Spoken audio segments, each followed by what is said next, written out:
جمهوری یاقوتستان روسیه سردترین نقطه جهان بعد از قطب جنوبه. نزدیک 1,000,000 انسان انتخاب کردند که در اینجا و در محیطی دائما یخزده زندگی کنند.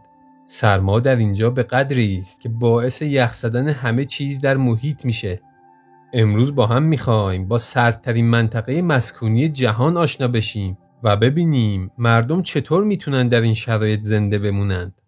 جمهوری یاقوتستان جزئی از کشور روسیه است که در شمال شرقی سیبری واقع شده و نزدیک 40% اون در محدوده قطب شمال قرار داره. یاقوتستان بزرگترین جمهوری خودمختار روسیه و همچنین بزرگترین واحد خودمختار در جهان محسوب میشه. این جمهوری 3,083,000 کیلومتر مربع مساحت داره که تقریباً 1/5 روسیه و حدود 2 برابر ایرانه. اینجا شهر یاقوتسکه، پایتخت این جمهوری و سردترین شهر دنیا. در این شهر دمای هوا در زمستان به -67 درجه میرسه و میانگین دما -41 درجه است. تا به امروز سردترین دمای ثبت شده -71 درجه بوده که متعلق به روستای اویمیاکون از توابع شهر یاکوتسکه که در کتاب رکوردهای گینس ثبت شده. در واقع سفر به این کشور یعنی آشنایی با سرما. در اینجا حضور در فضای آزاد بیش از 15 دقیقه با درد سوزن شدن اعضای بدنتون همراهه. در ادامه بی‌حس شدن اعضای بدن و در نهایت میتونه به مرگ ختم بشه. جالبه بدونید در اینجا نزدیک 300,000 نفر زندگی میکنند، یعنی چیزی نزدیک به 1/3 کشور. احتمالاً برای شما هم سوال شده که چطور میشه در اینجا زندگی کرد. برای بیرون رفتن باید چند لایه لباس مخصوص بپوشید. برخی از مردم در اینجا از لباس خز واقعی استفاده کرده و به همین دلیل سرمای کمتری حس میکنند. اما به دلیل بالا بودن قیمت هر کسی توان خریدش رو نداره. ورودی‌های ساختمان‌ها نیز از چند لایه در تشکیل شده تا هم مانع ورود هوا به داخل بشن و همچنین هنگام خروج از بنا بدن انسان به یکباره با تغییر دما مواجه نشه. در خروجی ساختمان‌ها بر روی پله‌ها و پیاده‌رو فرش نصب کردند تا مانع از لغزش انسان‌ها بشن. اگر بپرسید که این مردم چطور خودشون رو گرم می‌کنند، باید بگم که در هر محله ایستگاه‌های گازی وجود داره که در اونجا آب مورد نیاز رو گرم کرده و توسط این لوله‌ها به ساختمان‌ها می‌فرستند. این مردم هزینه زیادی بابت مصرف گاز پرداخت نمی‌کنند، چیزی در حدود $6. در اینجا مردم زمانی که قصد داشته باشند پیاده از جایی به جایی برند، در بین راه وارد بانک‌ها یا مراکز خرید شده کمی گرم میشن و بعد دوباره به راهشون ادامه میدن. یعنی مسیری که در حالت عادی 20 دقیقه زمان میبره با توقف‌هایی که صورت میگیره 1 ساعت طول میکشه. به همین دلیل مردم از تاکسی زیاد استفاده میکنند و هزینه تاکسی ها هم خیلی زیاد نیست. به هنگام پیاده روی در خیابونها خودروهای پارک شده نظر شما رو به خودشون جلب میکنند. در اینجا خودروها رو خاموش نمیکنند، زیرا 20 دقیقه پس از خاموش شدن خودرو شروع به یخ زدن میکنه و تا تغییر فصل و گرم شدن هوا نمیشه ازش استفاده کرد. برای همین روکش‌های مخصوصی نیز جهت محافظت خودروها از سرما تدارک دیدند. همچنین کسانی که اوضاع مالی بهتری دارند از پارکینگ‌هایی با گرمایش داخلی استفاده می‌کنند. هنگامی که در شهر قدم می‌زنید دیدن فاصله 50 متری مقابلتون تقریباً ممکن نیست. در کنار مه غلیظ دود ناشی از خودروهایی که شبانه روز کار می‌کنند لایه‌ای از آلودگی رو بر فراز شهر تشکیل دادن. به همین دلیل هم به چراغ‌های راهنمایی بسیار اهمیت میدن، چون ماشین‌ها از دید خوبی برخوردار نیستن و کوچکترین اشتباهی میتونه تبدیل به یک فاجعه بشه. داشتن ماشین در این سرزمین مزیت مهمیه، ولی نگهداری از اون دردسرهای خودش رو داره. اما مهمتر از همه اینها خطر استفاده از ماشین در خارج از شهره. در صورتی که ماشین در خارج از شهر خراب بشه تا اومدن نیروهای امداد سرمای هوا ممکنه باعث مرگ راننده بشه.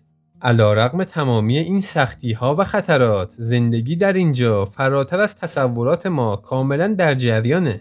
مردم در ادارات مشغول کار هستند، خرید میکنند، به تفریح میپردازند و حتی مدرسه ها نیز باز هستند و بچه ها همه روزه در این سرما به مدرسه میرند.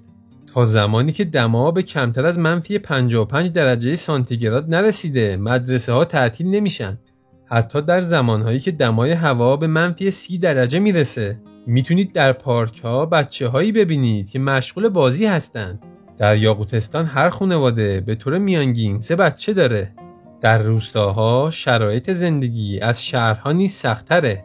در روستا مردم آب آشامیدنی خودشون رو از یخ‌های رودخونه تامین میکنند. یخ‌ها رو قطعه قطعه کرده و در مخازنی در خونه قرار میدن. یخ‌ها در دمای محیط به آرومی آب شده و از اون آب استفاده میکنند. معمولاً یکی از اتاقهای خونه رو گرم نکرده و به عنوان یک یخچال در نظر میگیرند. در فصل گرم سال آذوقه‌های مورد نیازشون رو تامین کرده و در این اتاق انبار میکنند. یاقوتستان سرزمینی است کهن که اولین آثار باستانی کشف شده در اون به میلیون‌ها سال قبل برمیگرده. یکی از ادیان باستانی این منطقه یعنی شامانیسم نیز هنوز در برخی از نقاط این منطقه رایجه.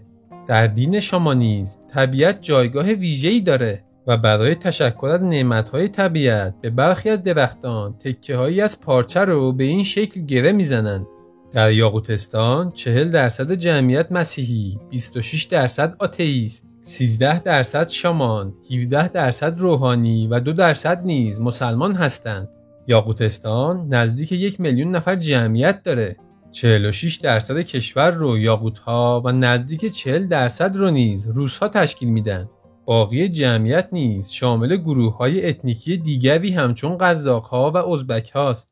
یاقوت‌ها یکی از اقوام ترک هستند و زبانشون نیز ترکی یاقوتیه. یاقوت کلمه‌ای است که روس‌ها به این مردم میگن، اما این مردم در زبان یاقوتی خودشون رو ساکا مینامند. جمهوری یاقوتستان در سال 1922 تأسیس شده و 2 زبان رسمی داره، زبان ترکی یاقوتی و زبان روسی. اما علیرغم این در حالی که تمامی مردم با زبان روسی آشنا هستند، روس‌ها زبان ترکی یاقوتی رو نمیدونند. در اکثر مدارس به زبان روسی آموزش میدن و تنها در مدارسی با اکثریت مردم یاقوت درس‌های نیز به زبان یاقوتی داده میشه. در این سرزمین حدود 400 ساله که سیاست روسی سازی و مسیحی سازی این مردم به صورت سیستماتیک در حال اجراست و حضور جمعیت زیاد روس‌ها در اینجا در راستای سیاست‌های دوران شوروی انجام شده. از یاقوتستان به عنوان گنجینه روسیه نیز یاد می‌کنند، زیرا این سرزمین از نظر منابع طبیعی یکی از ثروتمندترین مناطق دنیاست.